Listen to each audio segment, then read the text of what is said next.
Eto na si Sir A.L.L. Nakakulong sa selda.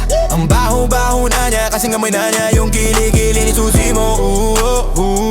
Lalangaw na siya, pati ang mga kasama niyang laki sa loob. Tapos sabi pa ng isa, hoy! Ano, sadista? Suntukan tayo, tara.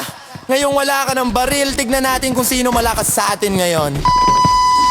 At yun na nga, nagsuntukan na mga imagiri sa loob ng kulungan. Sira LL, dugo-dugo na ang uso, puro pasan na ang kanyang body, At biglang dumating si Warden Jones, pinupok ang kanyang heels sa prison bars. Ba't tumigil kayo dyan, kundi itutusok ko tong heels ni Gabriel ang mahal ko. At sabay nga gumiling-giling si Warden, kemot-kemot pa, kasi nagjayabang na siya daw ang nasa labas. At sila ay nakakulong na utot-utot pa nga siya, kasi natatae na naman daw siya. At wow, may LBM na naman si Jones kahit naging warden na.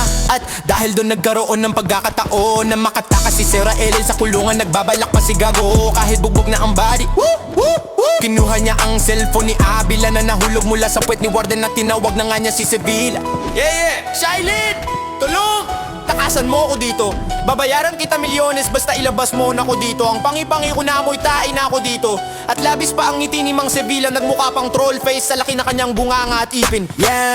Dali-dali na siyang pumunta sa city jail. Dala-dala ang arnis para itakas na nga si Raelel. Naghuso-wuso na nga siya doon sa selda. Putol-putol na ang bars at kaya nakawala na ang mga imeta habang tumatae si Jones sa CR. Biglang tumakbo si Raelel, hindi pala niya binigyan ng milyones si Sevilla. Scam lang pala iyon para makatakas na siya. Halos mamula ang mukha ni Sevilla sa sobrang galit.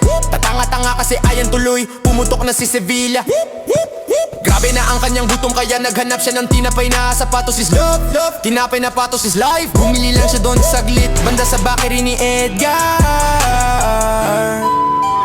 Uy! Ikaw pala yan, Raelel.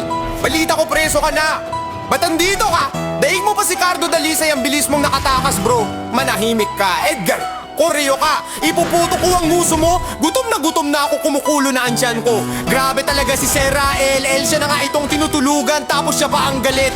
Kaya ninakaw na din niya ang kanyang lollipop. Lollipop, lollipop, pop, pop. Buti na lang good quality, At nagsambalabot na nga si Raelel, kasi wala na siyang magawa, kaya ayon pumunta siya sa bilyaran. Naglaro siya bigla para makascore, pero munti ka na siya mahuli ng polis, kasi wanted pala si Gago ngayon. Kaya nagbakasyon muna si Raelel at nagpanggap bilang model. Nakabra at panty pa, litaw ang itlog, pero sino may pake? Tas bigla siya naggulat, hindi na halos suminga dahil nakita niyang buhay na buhay pa pala si Mang Liwanes.